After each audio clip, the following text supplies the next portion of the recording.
Good evening, Whakala Flahiatu, and welcome to tonight's bulletin of BCN News.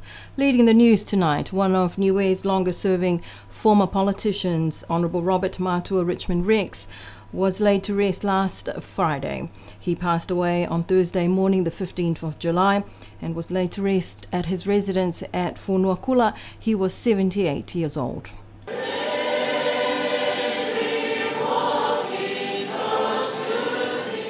Honourable Robert Matua Richmond Rex was an elected member of the Niue Legislative Assembly, or the Parliamentary, from 1978 until 2005. He is one of the few members of Parliament to be elected in both the common role as well as the village constituency seats. He was a cabinet minister from 1981 until 1990 during his father, the late Sir Robert Richmond Rex's government.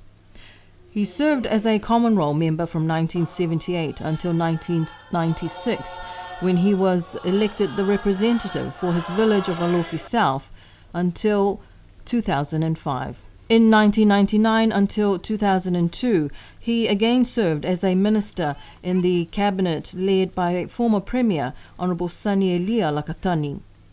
Before politics, he was a successful businessman and held many different roles in the community, as patron of sports organisations and NGOs. Known to many in the sporting industry as the founding executive of the Niue National Sporting Association, who led the first Niue sports delegation to the South Pacific Games in the 1960s. The passing of Honourable Robert Matua Rex is the fourth tupuna on the island to pass away this month.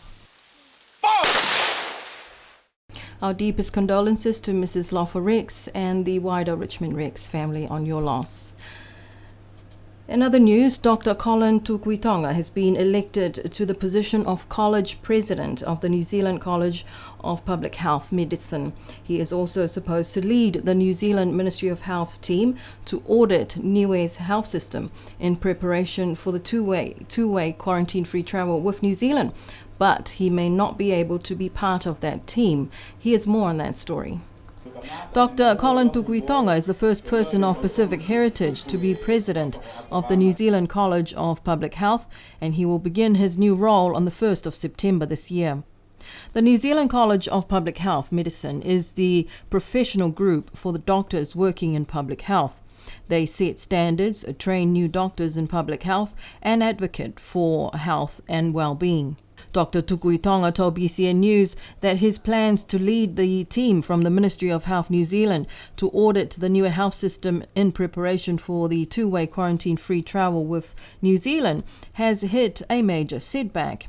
Dr. Tukuitonga told BCN News that his plans to lead the team from New Zealand's Ministry of Health later this year to audit the Niue health system in preparation for the two-way quarantine-free travel with New Zealand has hit a major setback. The strict conditions set by the Niue government for the team to be quarantined for 2 weeks is making it very difficult for him to help lead this team. He said that while he'd love to be in Niue for 4 weeks, it's just not practical with his other work commitment. He told BCN News that he is fully vaccinated and low risk, but if the strict requirement for the team to quarantine for 2 weeks, this will mean he will have to forego this opportunity to help Niue. Dr. Colin Tukuitonga was the team leader when the New Zealand Ministry of Health conducted the audit for the Cook Islands back in July. He said that they were not in quarantine when they were in the Cook Islands from the 27th of July until the 10th of August. At that time, he led the team in the Cook Islands. Dr. Colin said he was not vaccinated. Dr. Colin Tukuitonga says that if the Niue government exempt him and this team from the New Zealand Ministry of Health from quarantine, then he will be more than happy to lead this team and conduct Niue's health audit, working towards a two-way quarantine-free travel with New Zealand. The Niue Development Bank has been tasked by the Niue government to find and disperse $118,000 to 172 old BSB bank accounts. This may be one of you. The Bank of South Pacific, BSB, recently returned to the Niue government unclaimed monies of 118,000 New Zealand dollars. These monies belong to individuals, businesses and organizations from 172 BSB of old BSB accounts. BCN News obtained a copy of the list of these 172 entities and can see that most of the accounts belong to church organizations, NGOs, sports organizations, some businesses, and a number of individuals, some of whom are deceased or have moved overseas. The government has forwarded these monies to the New Development Bank to manage the application and disbursement process. The New Development Bank advises that the funds range from around $20 to the highest of around $10,000 in one of these unclaimed accounts. They advise that any funds not claimed by the end of November this year or unable to be claimed under this process in place will be returned to the newer government. The New Development Bank says that a list of these 172 entities is displayed at the bank and also made available to all village councils, as well as being circulated via the New Government and New Chamber of Commerce email listing. The first meetings of the village management advisory committees with the Ministry of Natural Resources, especially the Department of Agriculture, Forestry and Fisheries, the NOW project and the Ridge to Reef project was held yesterday at the Millennium Hall. These village management advisory committees will be the point of contact for government agencies such as the Department of Agriculture, Forestry and Fisheries, the Environment Department and Niue Met Office, who will be working with these committees. Here's Brendan Parsisi, the project manager for the partner Niue Oceanwide, to explain. It's a new step in reinvigorating the community-based fisheries management process or management framework, which was set up some years ago in the early 2000s, and it's still a good model, and so we've agreed, both projects and the ministry, to reinvigorate it or bring it back to life again, and hopefully we have the resources now, both now and planned ahead under the sustainable financing strategy to help carry it forward. But essentially the resource management advisory committees are small committees that are set up with representative people of the different groups or sectors, marine, reef users, ocean users, landowners and terrestrial. So it's been broadened from just marine and fisheries to incorporate the terrestrial and land issues, biodiversity, environment, through the Ridge to Reef project. So it's holistic now. One of the key components of the work of these committees is to advise on the sustainable economic development opportunities and revenue generating initiatives for their respective villages. Both projects have built in some support, so I think that's the difference between now and previous attempts to set this up. We recognize that the local government or the village councils and the people in each village have a close affinity, obviously, with their land, but equally so with the marine environment, and they have quite stringent rules, and that's putting aside the government or the national legislation and regulations. So what we're trying to do is bring those two together in a way that that provides for sustainable management, but also gives a good opportunity to factor in development aspirations of the village, of the government at a national level, particularly in relation to things like tourism development and stuff like that, so that we can find a way to do everything we want to do and achieve in a sustainable way, not risking our food security, but also providing for other income generating opportunities and using it in a sustainable manner. The villages have already established their village management plans and fine-tuned over the years. These committees will be working with government agencies in a co-management arrangement. The largest graduation of the University of the South Pacific students of the Niue campus is scheduled for October this year. Premier Dalton Tangelangi is also expected to be appointed the 29th Chancellor of the university this month. But to date, there has been no official announcement from the University of the South Pacific. Here's more on that story. The appointment of the Chancellor, which is traditionally made at the beginning of July, is still not being made official. BCN News is still waiting for a response to an email sent to the Secretariat of the USB Council and Office of the Pro-Chancellor on when this announcement will likely be made. The 28th Chancellor is the President of Nauru, His Excellency Lionel Anjamir. He was the last to hold the role. His appointment was to have concluded on the 30th of June. The role of USB Chancellor is rotated through the leaders of the 12 member countries of the university. Meanwhile, the call for applications to graduate is now open until the end of the month, says the university's newer director, Sione Lolesio. He told BCN News that an estimated 100 qualifications will be awarded on the day, and the newer campus staff and students are very excited for this opportunity. This will be only the second time a USB graduation will be convened in Niue. The last one was in 2014. The graduation this year is scheduled for the 22nd of October. And the Parliamentary Select Committee to look into and probe into the operations of two government entities, Telecom Niue Limited and the Broadcasting Corporation, was established at the last sitting of the Whanokepule last week. The Member of Parliament from Tamakotonga who initiated the motion to establish this committee, Riki Muyaki Makani, informed the Whanokepule that the committee is formed in consultation with the Speaker of the Whanokepule, Honourable Himatakilesi, pursuant to Standing Order 1161. The committee is made up of former Ministers Honourable Dion Taufitu, member from Toi, and Honourable Vainga Tukuitonga, member from Alofi North. Other members include the Assemblyman from Lakapa, John Siakia, member from Haku, Richie Mautama, Common Role Member Richard Hipa, and the member from Tamakotonga, Riki Muyaki Makani. According to Mr. Makani, the committee will determine their terms of reference and will table this at the next sitting of the Whanokepule. The Niue High School 2021 Athletics and Sports Day was held on Monday this week.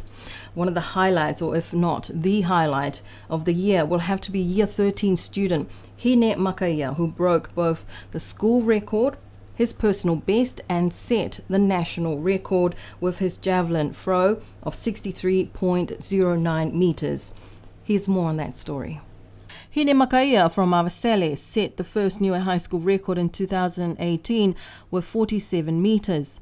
In the same year, he competed in the New Zealand Secondary Schools Track and Field Championships in Dunedin, when he was only 15 years old. That's where he won gold in the juniors division for his throw of 52.79 meters, smashing the Niue High School record and setting his personal best. In 2019, he competed in the same New Zealand secondary competitions in Wellington, winning bronze with a throw of 51.66 meters. Hine Makaia is the team captain for Pua and is in his final year at Niue High School. The final results of the school sports for 2021 sees Pua retaining their overall championship title from last year, Team Langakali in second place, Moea in third, and in fourth place is Team Kieto. Here are some of the other highlights of the Niue High School Athletics Day for 2021.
Congratulations to all the 4 teams of Niue High School, as well as the principal and management, for yet another successful annual sports day. And I see great things for Hine Makaia in years to come with his javelin. But in other news, a whopping 54.4 kilogram dog-tooth tuna was caught earlier this week around Alofi South waters by Sima Tanivesi. This is not the first and probably not going to be the last giant dog-tooth tuna to be caught in these waters. Here's more on this fishing story. Sima Tanivesi on his Niue Vaka caught this huge fish at Whakaleina, Alofi South. This will be the 3rd large dog-tooth tuna caught at this area on a Niue Vaka by Alofi fishermen in the past 3 years. Last year, young William Pasisi caught a giant 67-kilo dog-tooth tuna, also in his canoe at Whakaleina. And a couple of years ago, another young fisherman, Darren Mangatungia, in his canoe caught another 54-kilogram dog-tooth tuna, also at Whakaleina, Alofi South. And even with all the family obligations and all the funerals in our community in the past week, on Saturday last week, the youth group of the Ekalesia Tuapa Uamotu put on a lovely gospel concert for everyone to enjoy. Here's some highlights from the evening.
And before we leave you tonight, remember to join the Alofi South Village for their annual Village Show Day this coming Saturday at Halamahanga.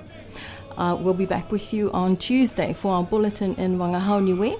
But until then, you have a lovely weekend. Good night, Munu Nepal.